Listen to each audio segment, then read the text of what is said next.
It was late at night when I first heard it, a sound like something scratching at the edge of the darkness, just outside the cabin.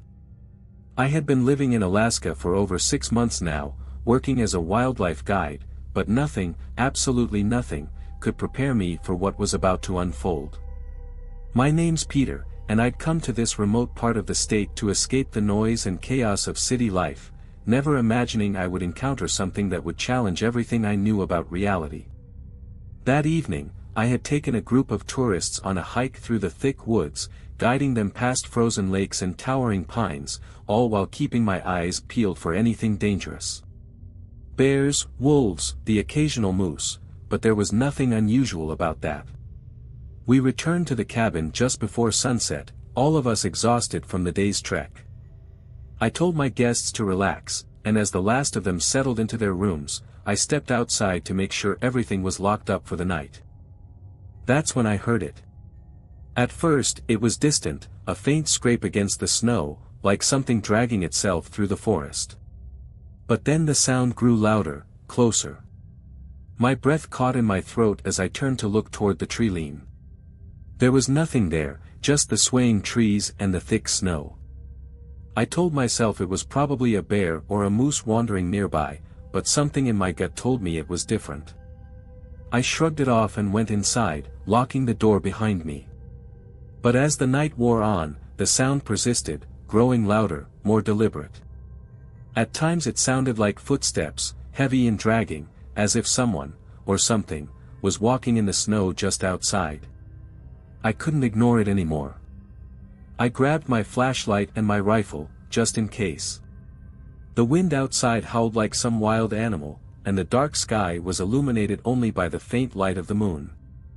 I made my way to the window, the beam of my flashlight sweeping across the snow-covered ground. And that's when I saw it, an outline, faint but unmistakable. Something tall, humanoid, but with limbs that stretched and twisted in unnatural ways. It moved with a jerky, almost mechanical motion, dragging its feet through the snow. I froze. I didn't know what it was, but I knew I had to get the others. I turned to run back inside the cabin when the lights flickered, and then, silence. Complete and utter silence. I don't know how long I stood there, heart pounding, staring into the blackness outside. Every nerve in my body screamed at me to run, but I couldn't move. The only thing I could hear was the faint beat of my own pulse, the air thick with a strange, oppressive stillness. Then, as if on cue, the sound started again. Scraping. Like nails on metal. Coming from inside the cabin. I don't know how I managed to move, but I suddenly found myself stumbling back toward the door, hands shaking uncontrollably. My flashlight flickered, casting long, eerie shadows on the walls of the cabin as I rushed inside. The cabin was supposed to be secure. I had checked the locks myself before the tourists had retired to their rooms. But as I glanced toward the hallway, my stomach turned. Something wasn't right. The air inside was cold, unnaturally cold, despite the wood-burning stove roaring in the corner. And the hairs on the back of my neck stood on end, like someone was standing just behind me, breathing down my neck. I glanced toward the kitchen, where a faint sound echoed. A soft clink of metal against wood. The scraping noise from outside had stopped, replaced by the unmistakable sound of something moving in the dark. Hello. My voice cracked, and I immediately cursed myself for sounding so weak. No response. Just silence. But then, footsteps. Slow. Deliberate. Coming from the direction of the hallway. My flashlight caught a glimpse of something moving, shifting against the far wall. I instinctively grabbed my rifle from the corner, pointing it toward the hallway. I wanted to scream, but my throat felt like it was frozen shut. The footsteps continued, closer now, and they were no longer human in sound. The dragging, scraping, gnawing sound, it was like something was struggling to move, crawling, and yet it was so deliberate, so purposeful. I had to know what was causing it. I took a deep breath, steeling myself, and crept toward the hallway.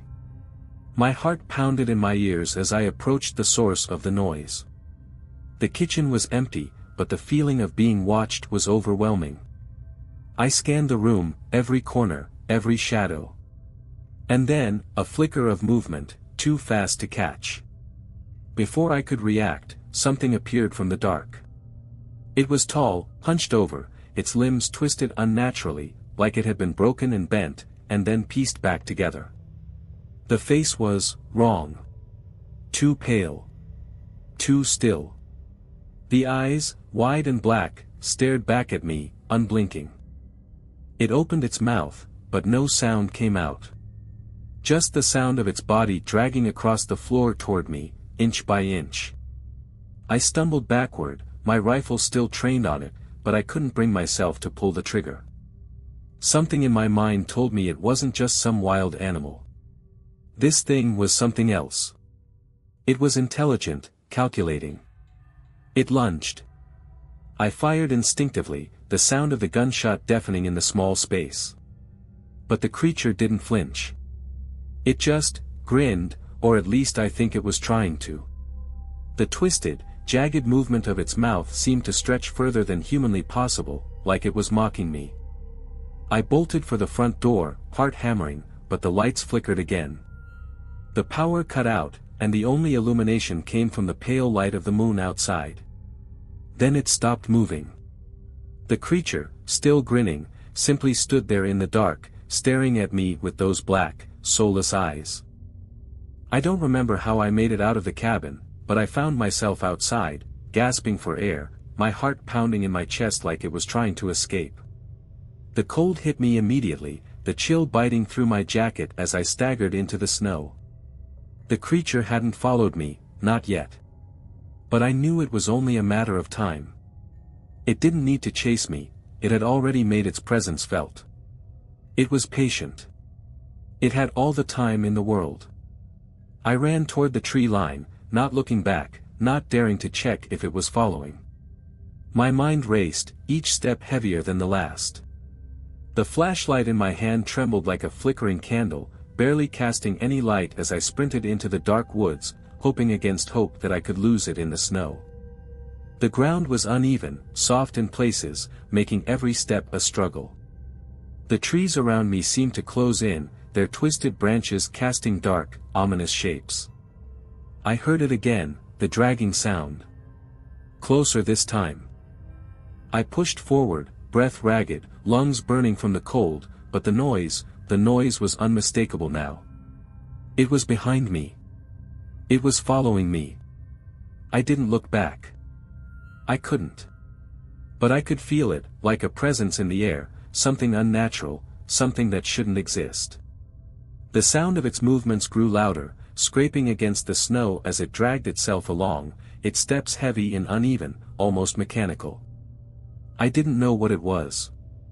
But I knew I was in its territory now. A crackling noise from above made me freeze. My heart skipped a beat, and I looked up, expecting to see nothing but the dark canopy of trees.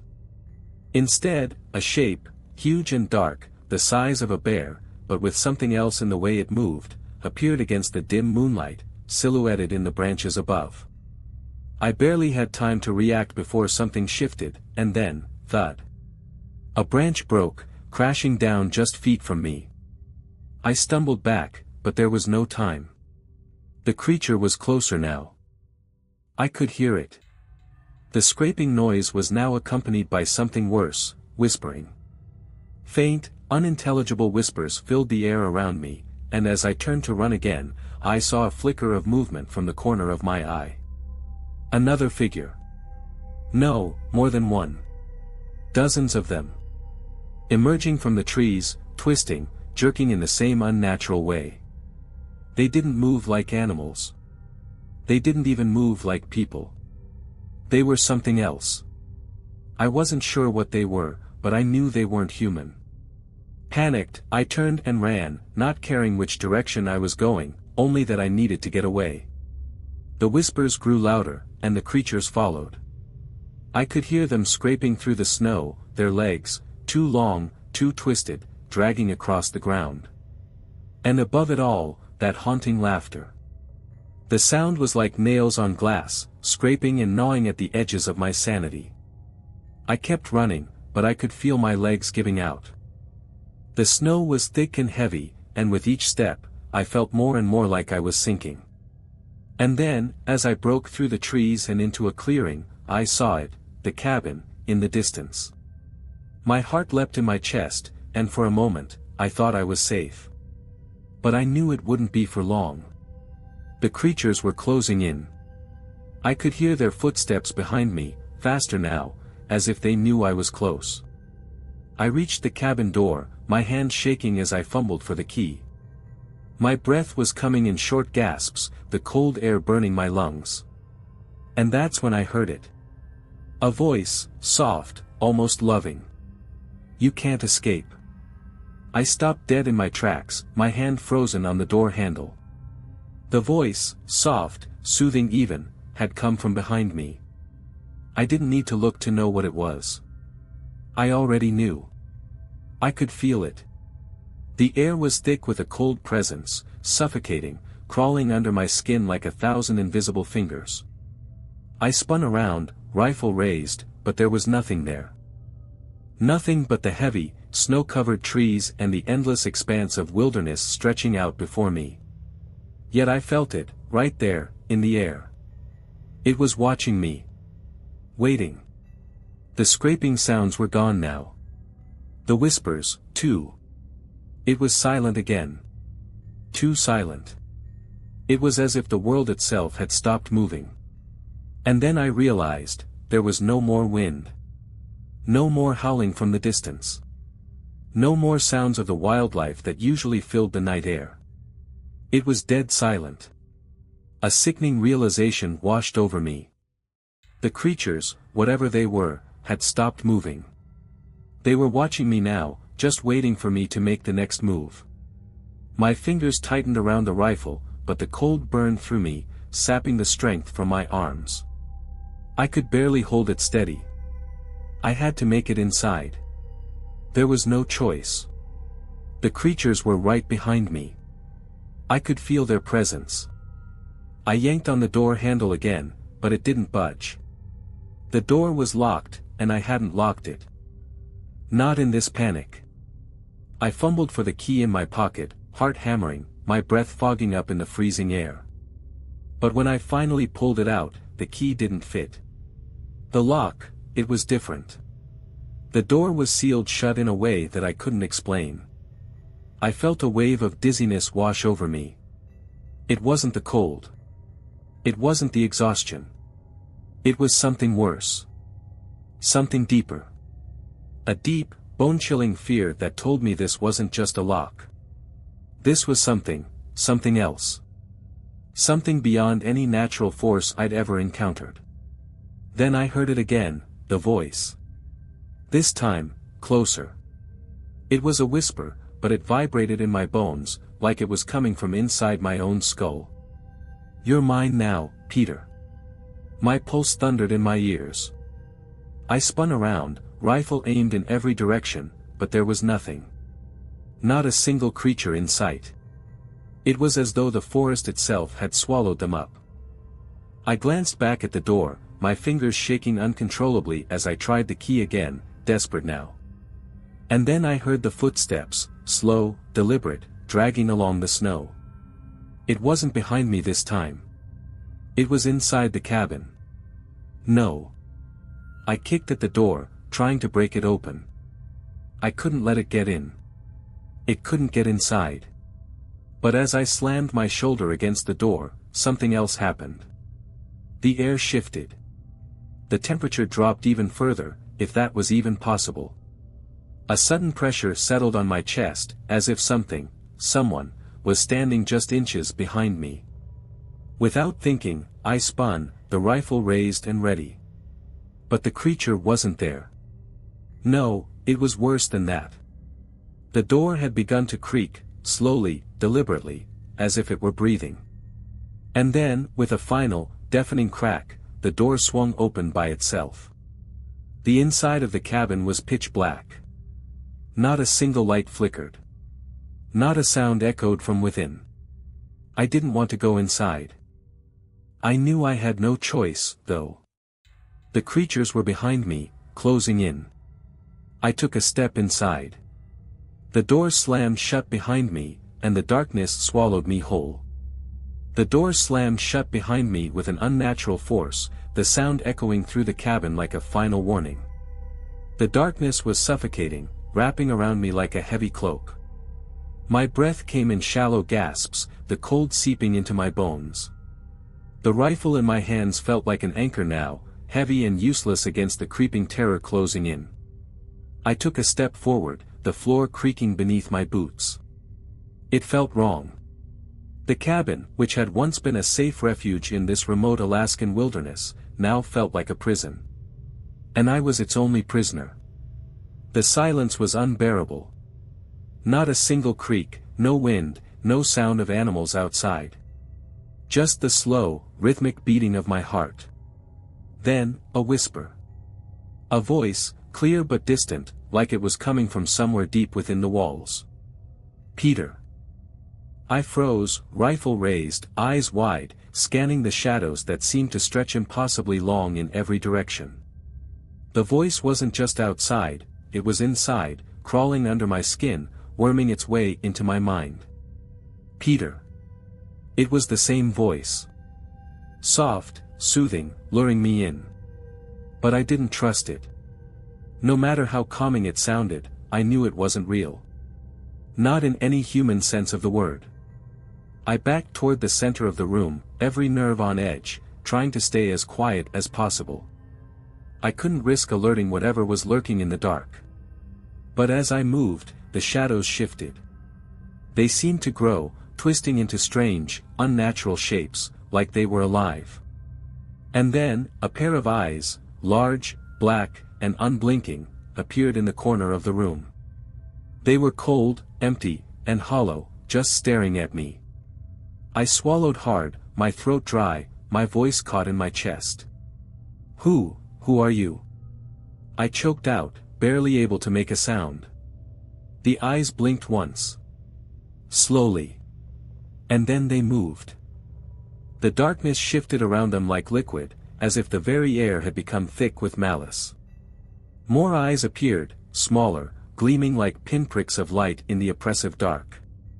They circled around me, their owners invisible but present, closing in, crawling from every corner, every shadow. I couldn't see them, but I could feel them. The weight of their gaze pressed against my skin, and the whispers grew louder. You should have left. Now you're ours. I snapped my rifle to my shoulder, fingers trembling on the trigger, but I couldn't shoot. I couldn't bring myself to pull it. There was something off about everything.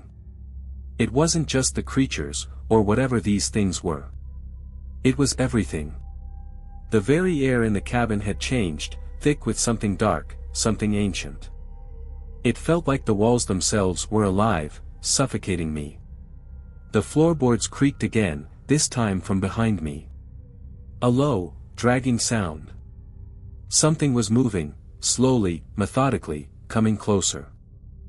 I swung around, heart racing, but all I saw was the outline of a figure emerging from the dark, its shape blurry, like it was trying to exist but couldn't. I could barely make out its features. It was tall, too tall, and its limbs bent at unnatural angles, like a broken marionette. And its face, twisted in a grotesque, almost human way, stared at me with those same, cold eyes. It smiled, or tried to. Its mouth stretched open too wide, too far, as if its jaw was unhinging, ready to consume everything. I tried to back away, but there was nowhere to go. The creature reached out with one long, gnarled hand, and just before it touched me, everything went cold, colder than I had ever felt before. Then, the lights flickered on. For a moment, I thought it was a trick of my mind, that maybe the terror had finally broken me. But no. The cabin was lit. And standing in front of me wasn't the twisted creature. It was me. A reflection. A shadow. Something that looked like me, but twisted, distorted, and grinning. It wasn't human anymore. I turned quickly, trying to escape, but the door, the one I had just come through, was gone. There was no exit. No way out. The whispers returned. This time, they were deafening, echoing in my skull. "You're already ours, Peter. You're already gone." The cabin, once a place of refuge, now felt like a maze of nightmares. There were no windows, no doors, no escape. Just darkness and twisted shadows pressing in on me from all sides. I couldn't breathe, couldn't think straight. The air was thick with something unholy, something that clung to my skin like a sickness. And there it was again, the reflection. The thing that looked like me, standing in the corner of the room, just watching me with that horrific, twisted grin. It was me but not. Its face was pale, distorted, with hollow eyes that gleamed in the flickering light like black holes. Its mouth stretched too far, impossibly wide, jagged teeth gnashing as it smiled, grinned, as if it knew a secret I could never understand. I couldn't move. My body felt like stone, frozen in place as I stared at the creature that was me. It wasn't just its appearance that chilled me to the bone. It was the feeling that flooded me, the sense of deep, overwhelming dread, as if the very core of my being was being dragged into the darkness, consumed by something ancient and vile. "Peter," it whispered, its voice a twisted echo of my own. "You can't escape what you are." I wanted to scream, but my throat was locked, my chest tight. Every breath I took felt like it was suffocating me. The reflection reached out, one long, spindly hand stretching toward me. Its fingers were too long, too crooked, like they belonged to something that wasn't meant to exist in this world. It brushed against the edge of my face, and the coldness that radiated from it felt like the touch of death itself. I stumbled back, my heart pounding in my chest, but as I moved, the reflection moved with me, staying right there in the corner of my vision, mimicking my every movement. It was mocking me. It knew I couldn't escape. I couldn't take it any longer. I turned, desperate to find some kind of exit, anything that would take me away from that thing that mirrored me, from the twisted version of myself that I had become. The walls of the cabin seemed to stretch endlessly, and yet I couldn't find the door. There was no door. The whispers grew louder. They were no longer whispers, they were screams, filling my mind, shaking me to my core. The thing behind me, the reflection, wasn't just a reflection anymore. It was real. It was alive. And it was me. "There's no escape, Peter," the voice echoed again. "You belong here. You belong to us." I spun around, the rifle raised in my shaking hands, but there was no creature. There was nothing. Just that horrible reflection in the dim light, its grin widening, its eyes black and endless. Suddenly, the floor beneath me cracked. A deep, deafening sound echoed through the cabin, like the earth itself was splitting open. I looked down, and the floorboards were warping, twisting like they were alive. A darkness seeped through the cracks, thick and inky, swirling up from beneath the floor, engulfing the room. I could hear something moving below, something huge, something that was coming for me. The reflection reached for me again, its fingers now inches from my face. Its grin widened, revealing teeth too sharp, too jagged. It leaned in, its breath foul, cold against my skin. "You can never leave this place," it whispered. I stumbled backward, heart pounding in my throat, but the darkness was all around me now. The floor was giving way, and I could feel the cold, unnatural presence of whatever lurked beneath the cabin. The walls bent, warped, as though the house itself was alive, and the ground beneath me felt as if it were collapsing into an abyss. I turned to flee, but it was too late. The cabin's walls closed in, the ceiling crashing down, and the last thing I saw before everything went black was the reflection, my reflection, grinning at me from the shadows, its eyes glistening with something horrible, something final. The world went black. I felt the crushing weight of the cabin collapse around me, the walls, the ceiling, all of it folding in on itself like the jaws of some great, dark beast. I could hear the cracking, the splintering wood as if the very bones of the earth were being broken. And then, nothing. I thought I was dead. I thought it was over. But the cold never left. It never stopped. When I opened my eyes again, I wasn't sure if I was still alive or if this was just another part of the nightmare. The cabin was gone. The walls, the floor, everything had disappeared. Instead, I was lying on the ground in a dark, endless void. The ground was cold, rough, like ice or stone. It was impossible to see anything, to know where I was, but I could feel it. I could feel them. The presence. The creatures. The reflections. They were everywhere. I tried to move, to get up, but it was like the ground itself was pulling me down, holding me in place. It wasn't gravity, it was something worse. Something that gripped me by the soul, not the body. And in the distance, I saw them again, the black eyes, those empty, soulless eyes, gleaming in the dark. The whispers came, loud and clear now, their words crawling through my mind like maggots burrowing under my skin. "You are ours," they hissed. "There is no escape. You were never meant to leave." I tried to scream, but my voice was swallowed by the void, like it never existed. The terror was overwhelming, suffocating. I could feel them circling me, closing in. Their presence was suffocating. But there was nowhere to run. No door. No way out. It didn't matter anymore. There was no light. No hope. Just the cold, just the dark, just the endless whispering. And the reflection. It stood there in the darkness, smiling that horrible, twisted grin. It wasn't just a reflection anymore. It was me. It was all I had become. It was the final part of the nightmare that would never end. "You will stay here forever," it whispered, its voice just a shade of my own. "You are part of us now. Welcome to the endless night." I closed my eyes, trying to shut it all out, but the darkness seeped into me. It filled me, replaced everything that was once human. I became part of the void, part of whatever ancient force had claimed me. I should have never come to Alaska. I should have never stepped into that cabin. Now, I'm nothing. Just a shadow, wandering through an eternity of darkness. Waiting. Watching. Becoming one with the things that once haunted me. And if you ever find yourself lost in the Alaskan wilderness, alone at night, remember this: the darkness is watching. And it remembers every soul that dares to enter. You won't escape either.